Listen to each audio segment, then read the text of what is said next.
O título da mensagem hoje é: A falsa religiosidade não te salvará. Então nós vemos que isso é um problema dentro da igreja. A falsa religiosidade. Nós já cantamos cânticos aqui, principalmente o último, que fala sobre o verdadeiro adorador.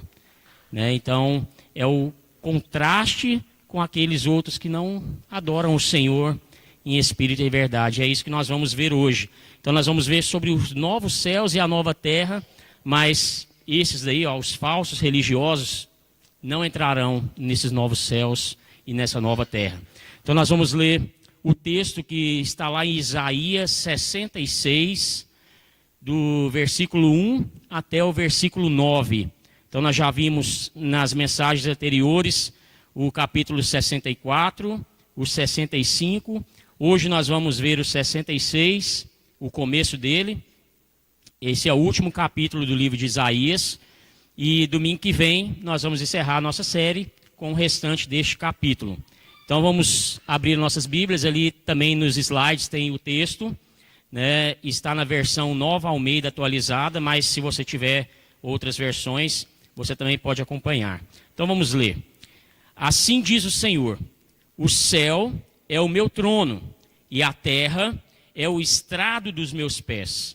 Que casa, então, vocês poderiam construir para mim? Ou que lugar para o meu repouso? Porque a minha mão fez todas essas coisas, e todas vieram a existir, diz o Senhor. Mas eis para quem eu olharei: para o aflito e abatido de espírito, e que treme diante da minha palavra.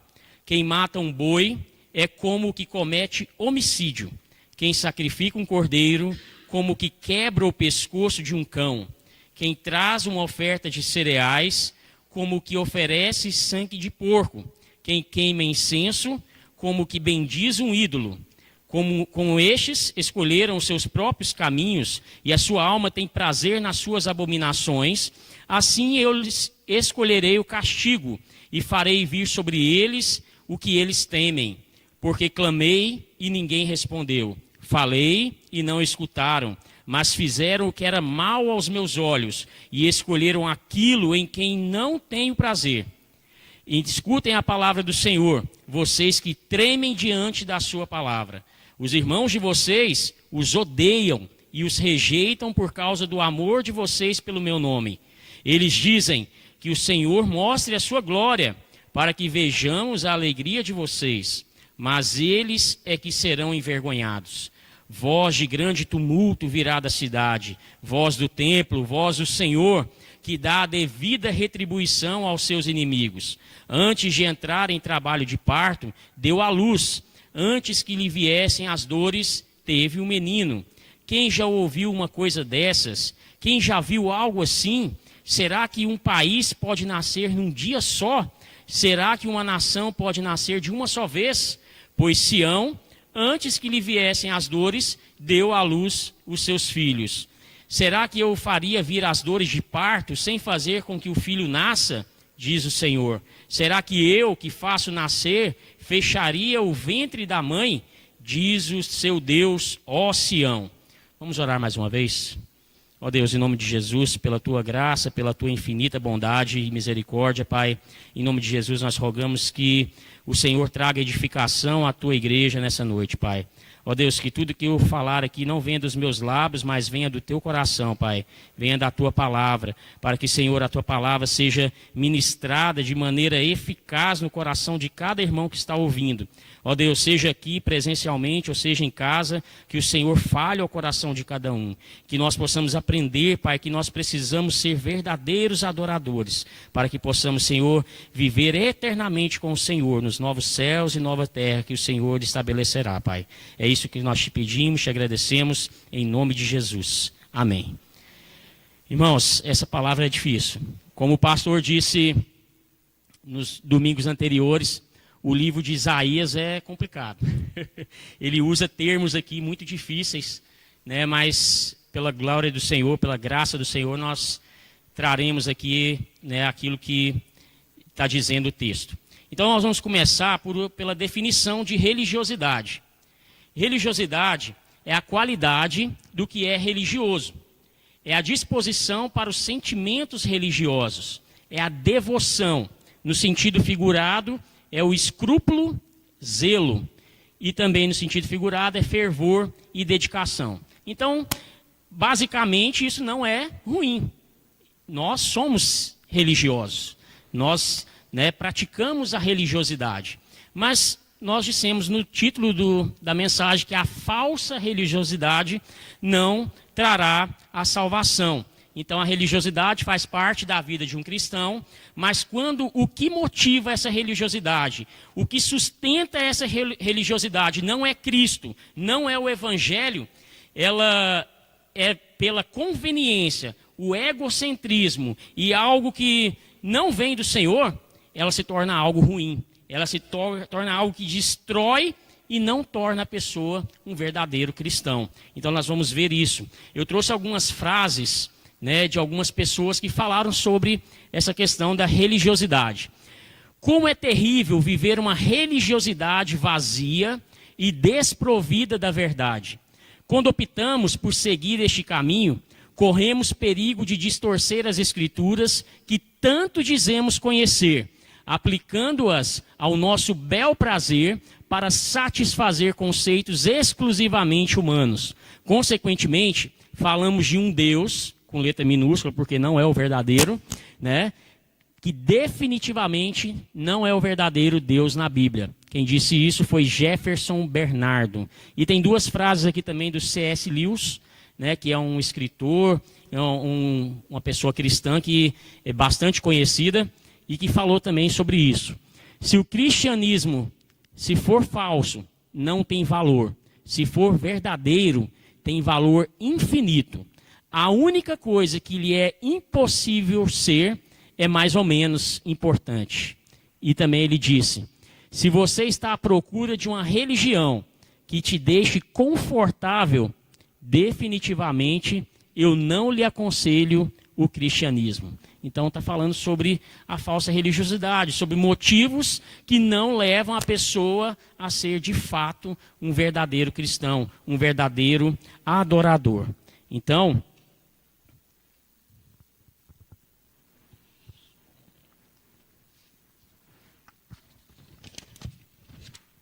vamos ver agora o contexto da palavra que nós lemos.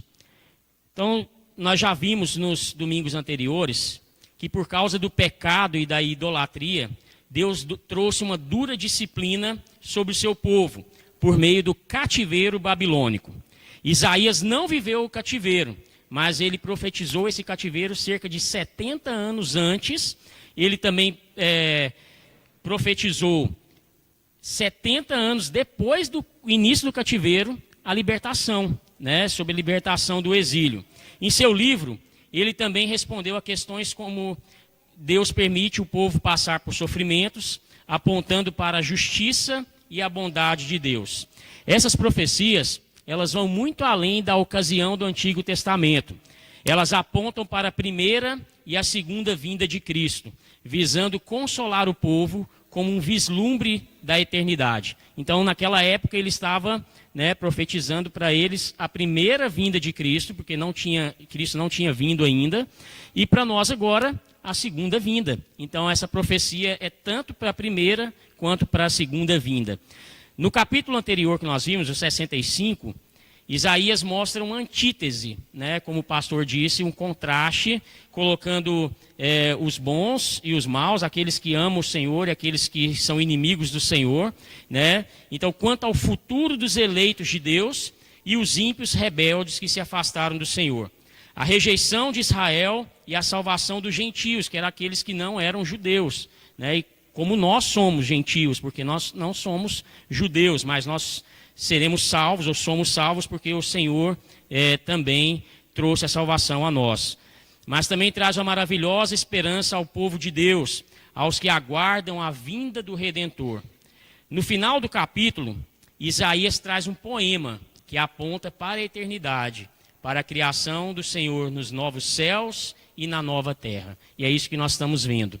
E hoje, nós vamos ver sobre a falsa religiosidade. Então, em primeiro lugar, nós vemos aqui que Deus se agrada dos verdadeiros adoradores. Os versículos 1 e 2 falam sobre isso. Assim diz o Senhor: o céu é o meu trono e a terra é o estrado dos meus pés. Que casa então vocês poderiam construir para mim?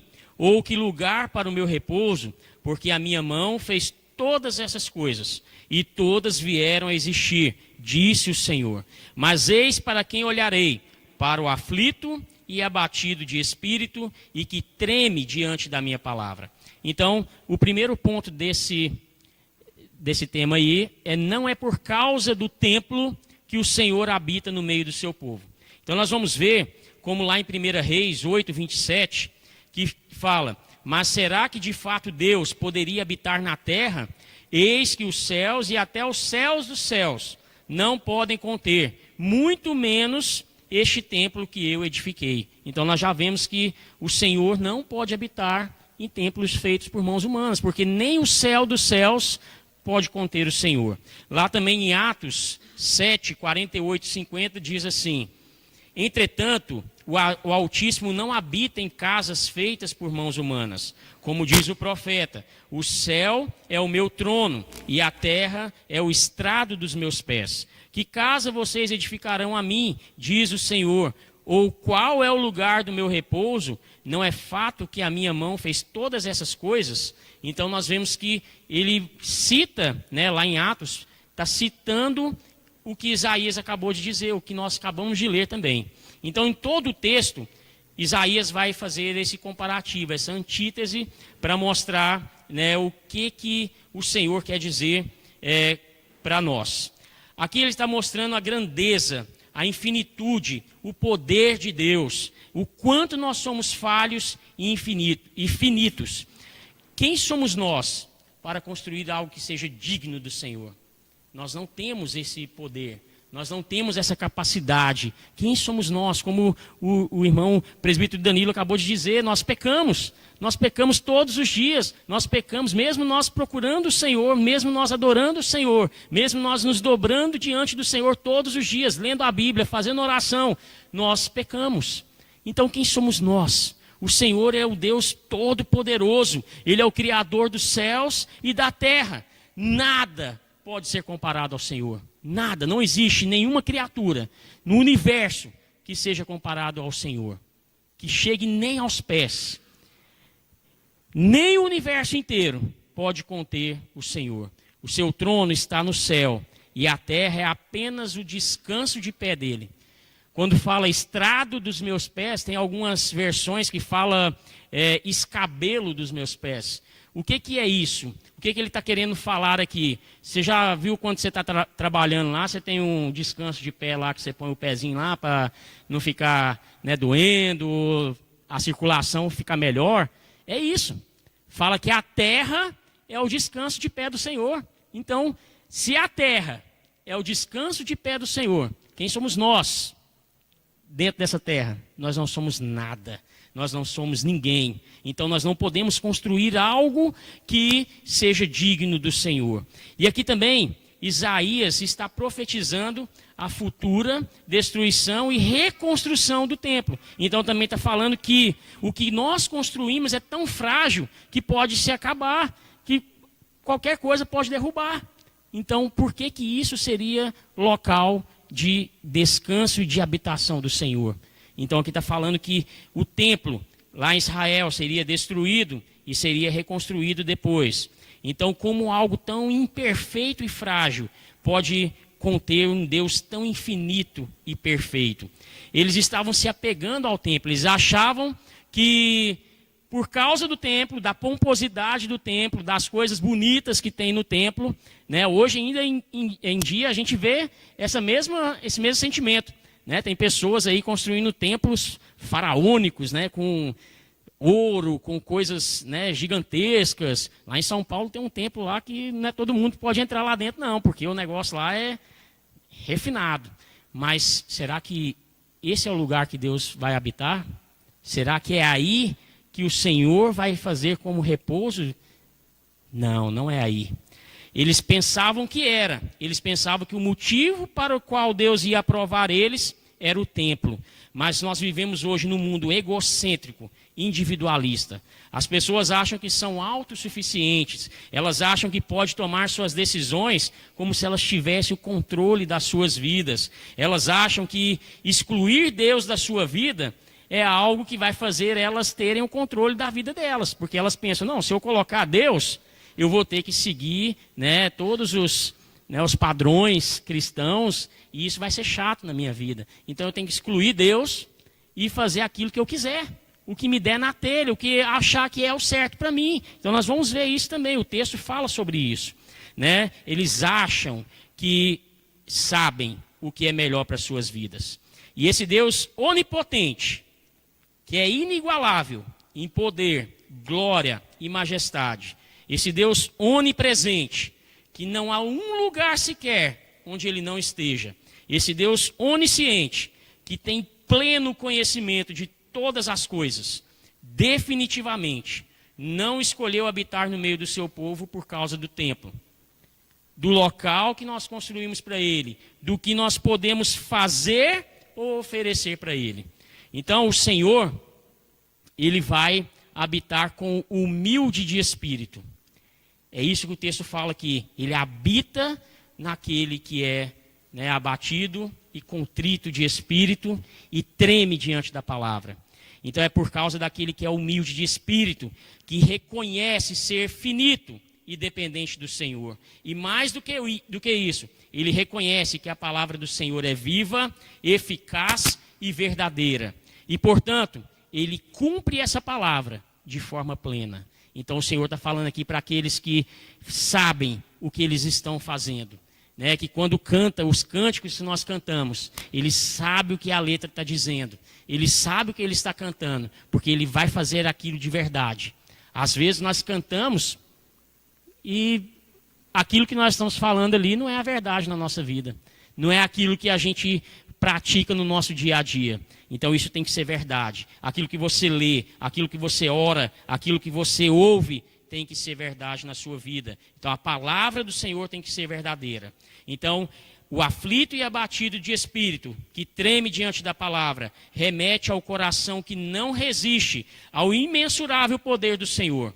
O próprio Isaías, lá no capítulo 6 do livro de Isaías, versículo 5, fala assim: então disse eu, ai de mim, eu estou perdido, porque sou homem de lábios impuros, habito no meio de um povo de impuros lábios, e os meus olhos viram o Rei, o Senhor dos Exércitos. Olha aqui, Isaías reconhecendo a grandeza de Deus, reconhecendo que ele não era nada, que ele morreria por estar na presença do Senhor. Então nós temos que temer ao Senhor, saber na presença de quem nós estamos. Não é de qualquer pessoa, não é do seu vizinho, não é do presidente da república, não é de pessoas que são famosas na internet. É diante do Senhor, o Deus Todo-Poderoso.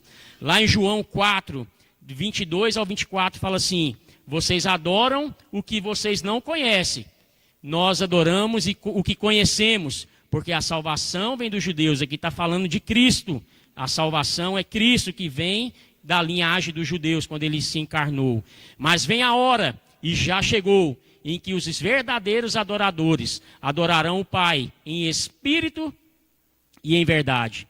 Porque são estes que o Pai procura para seus adoradores. Deus é espírito, e é necessário que os seus adoradores o adorem em espírito e em verdade.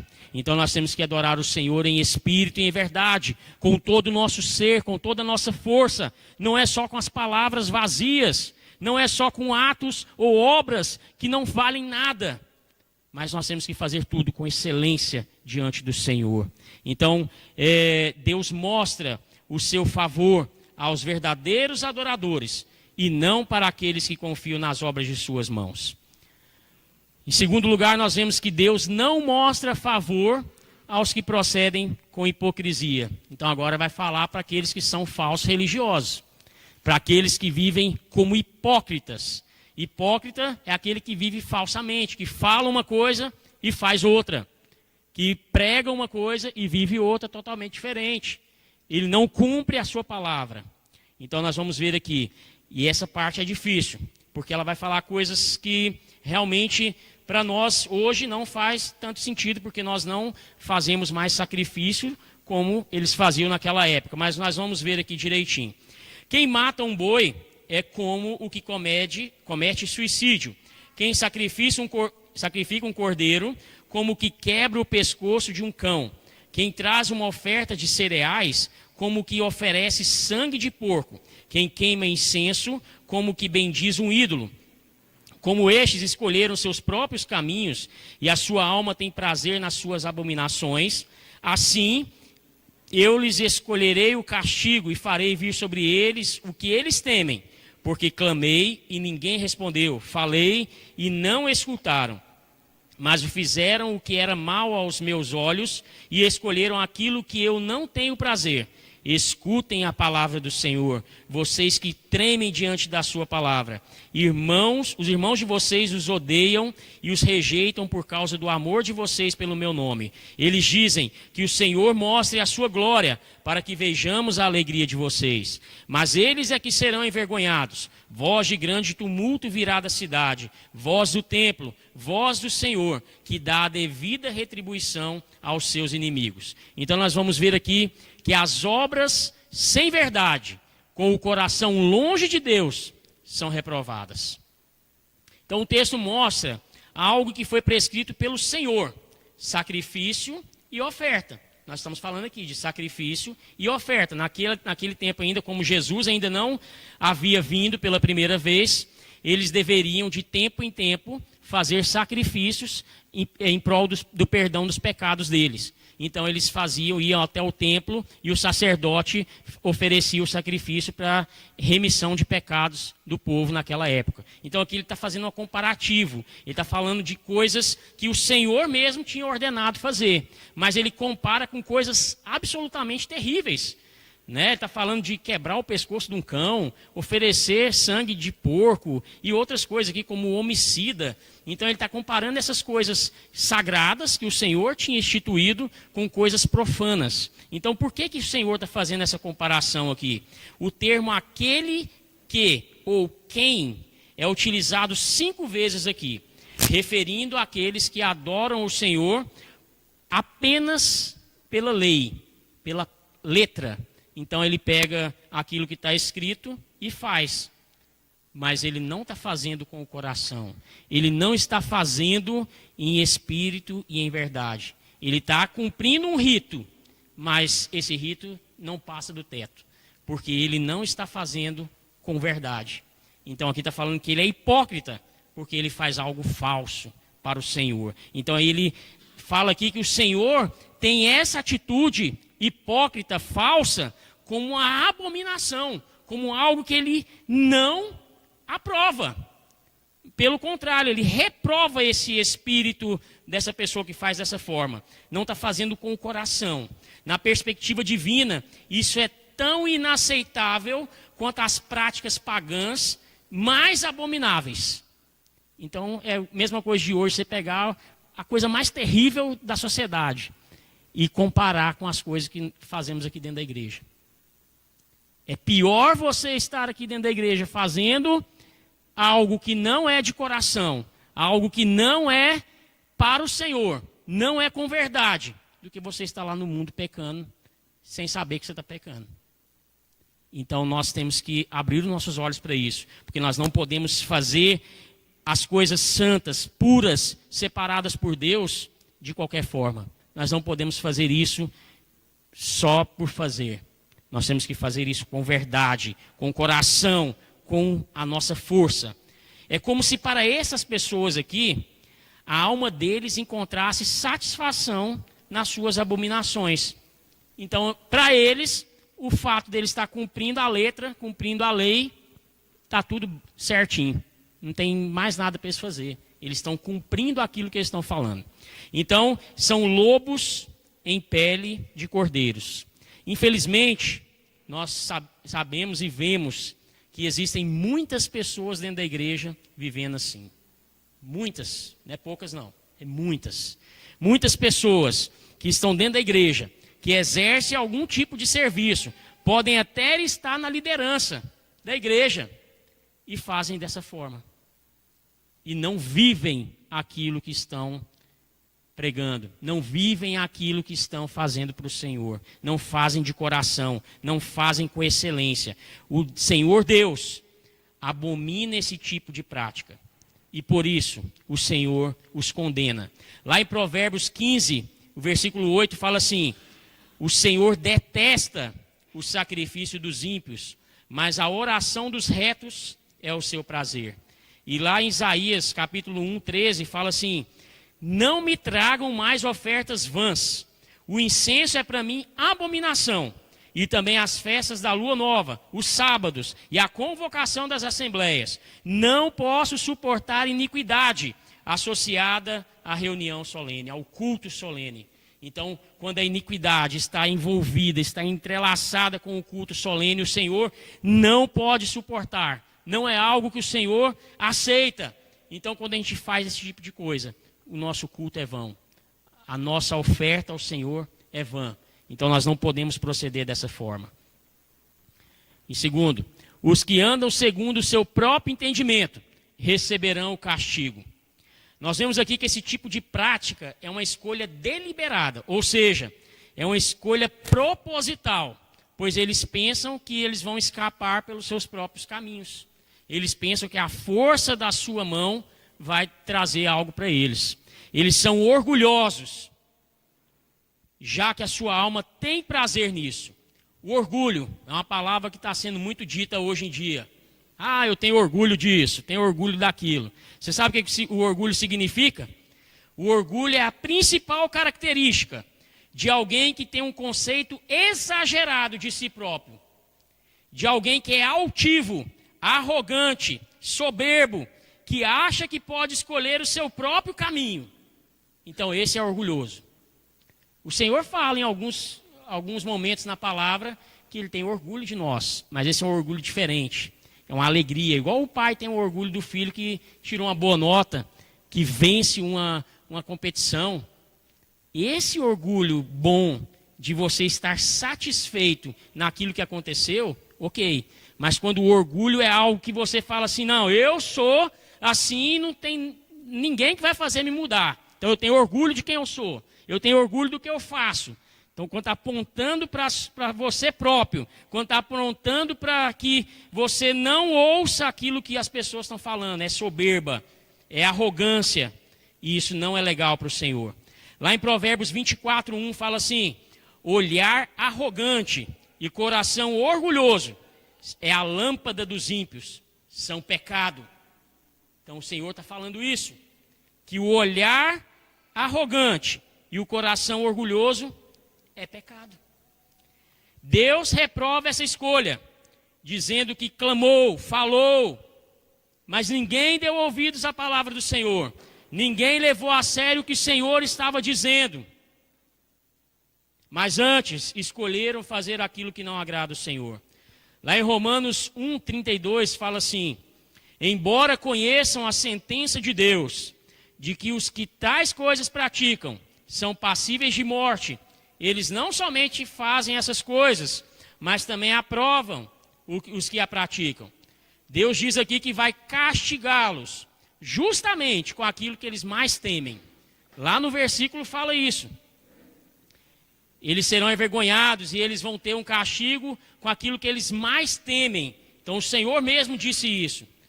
Quem faz isso? Aquilo que é mais temeroso para o seu coração, o Senhor vai te castigar justamente com isso. Para você destruir essa soberba, esse orgulho, essa falsa religiosidade. Então nós temos que ficar atentos com isso, para que nós não caiamos dessa forma. Aqui no mundo hoje, está falando para nós assim: não importa com que as pessoas falem para você. Faça o que te faça feliz. O pastor fala isso quase todo domingo aqui. Né? E é o que nós ouvimos todos os dias na televisão, nas redes sociais, lá no seu trabalho.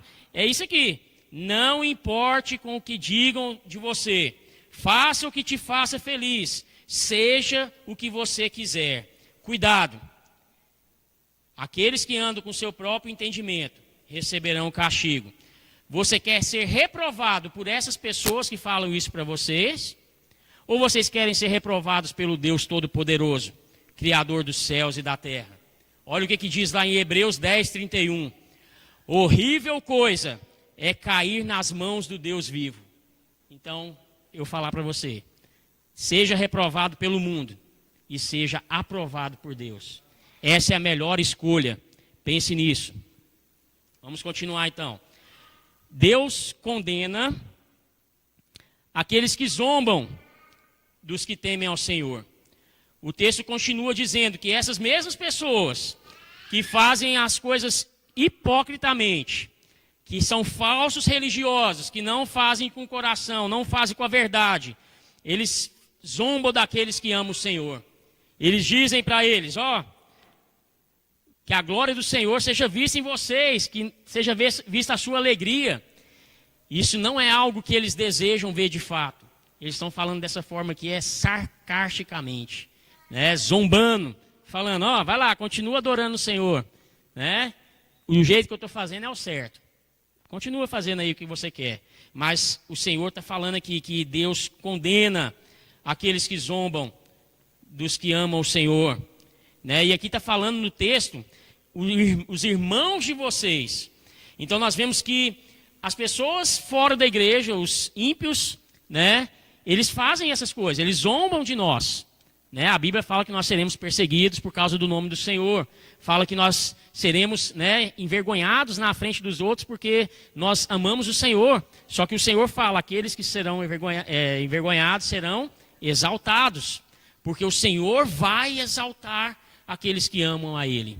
E aqui fala que, no texto, que é os irmãos. Ou seja, quem está dentro da igreja. É quem está na comunidade. Então tem pessoas que dentro da igreja querem ver os outros cair. Querem ver os outros, né, mal.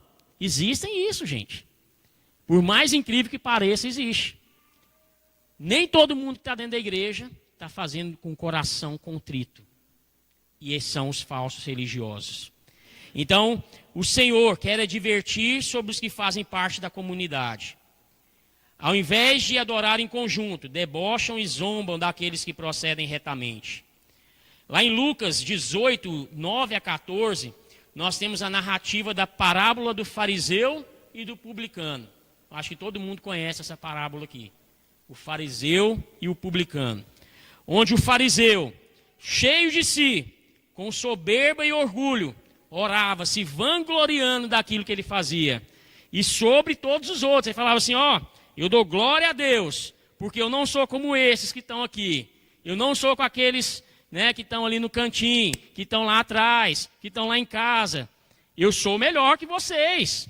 Então ele gloriava-se disso. Ele se orgulhava de ser alguém para ele que era acima dos outros, se gabava disso. E ele ainda falava, eu dou o dízimo, eu jejuo, eu faço isso, eu faço aquilo. Olha só. E tinha um publicano, lá no cantinho, chorando. Não ousava levantar os olhos aos céus. Estava contrito, espírito abatido. Tremia diante do Senhor. Tremia diante da palavra do Senhor. Publicano aqui na palavra é aquele que não pertence aos judeus, né? O que está de fora. O fariseu é aquele que conhece a palavra, conhece a escritura. E o publicano estava lá orando e batia no peito e falava, eu não sou merecedor de estar aqui, mas eu quero que o Senhor me perdoe. E quem que o Senhor recebeu a oração? Do fariseu que se gabava ou do publicano que estava lá chorando e não queria levantar os olhos, porque ele sabia que ele era pecador? Então o Senhor ama aquele que tem o espírito contrito e treme diante do Senhor. Lá em Lucas 9,14 fala, porque todo o que se exalta será humilhado, mas o que se humilha será exaltado. Deus dará a devida retribuição aos soberbos e zombadores. Então, aqueles que zombam vão receber a devida retribuição. E o terceiro ponto nosso aqui nos versículos 7 a 9, fala: o Senhor garante a salvação aos que o temem. Antes de entrar em trabalho de parto, lá o versículo 7, fala assim: deu à luz. Antes que lhe viessem as dores, teve um menino. Quem já ouviu uma coisa dessas? Quem já viu algo assim? Será que um país pode nascer num dia só? Será que uma nação pode nascer de uma só vez? Pois Sião, antes que lhe viessem as dores, deu à luz os seus filhos. Será que eu faria vir as dores de parto sem fazer com que o filho nasça? Diz o Senhor. Será que eu, que faço nascer, fecharia o ventre da mãe? Diz o seu Deus, ó Sião. Então, fazer grandes sinais, milagres, não indica salvação. Nós vemos aqui uma comparação com o trabalho de parto. Lá em Gênesis 3,16, nós vemos que com a queda do homem, o pecado entrando no mundo, Deus disse à mulher que o nascimento humano teria tanto um terrível esforço para acontecer, quanto terrível dor, né, para a mulher. Então, quanto mais próximo do nascimento, mais intenso e mais dores a mulher tem, mais esforço e mais dores a mulher vai ter. Porém, nós vemos aqui que dar à luz antes, sem dor, é uma visão que Isaías está trazendo de um mundo sem dor. É o novo céus e a nova terra. Está falando que vai dar à luz antes que lhe viessem as dores. Então ele está falando que nos novos céus e na nova terra não haverá dor. Não haverá sofrimento. Não haverá esse esforço terrível.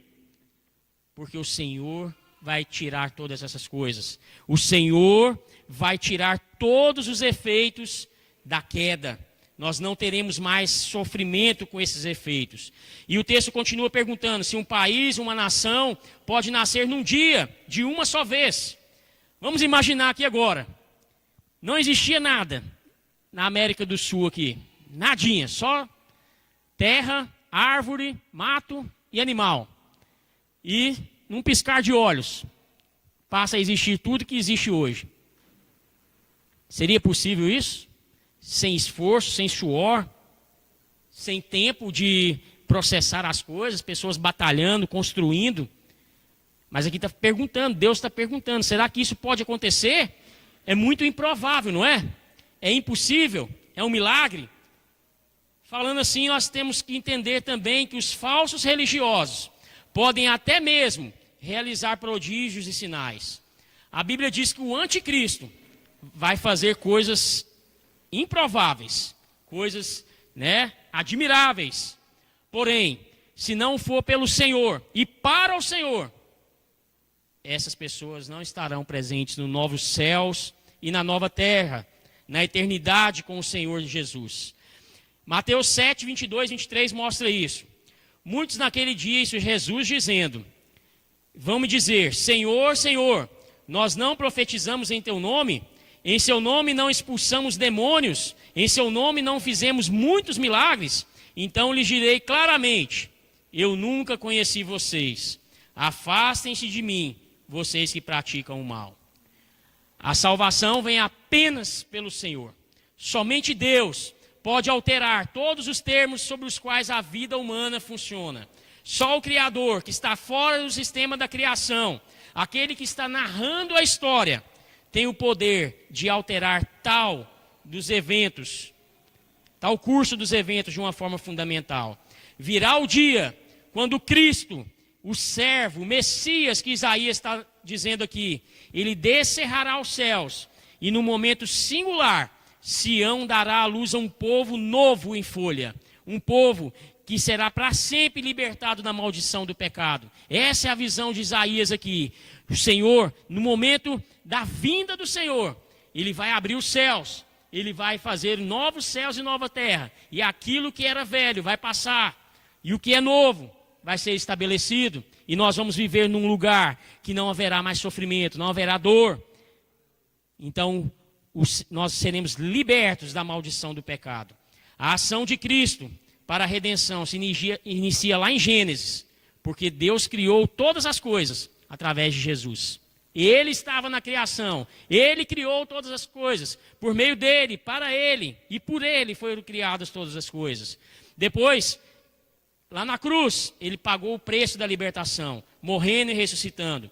Ele estabelece seu reino ao ser assunto aos céus e voltará para pôr fim aos efeitos da queda, reunindo seu povo para com ele reinar na eternidade, nos novos céus e na nova terra, sem dor, sem esforço, sem sofrimento, sem morte. Nós viveremos para adorar e nos deleitarmos no Senhor.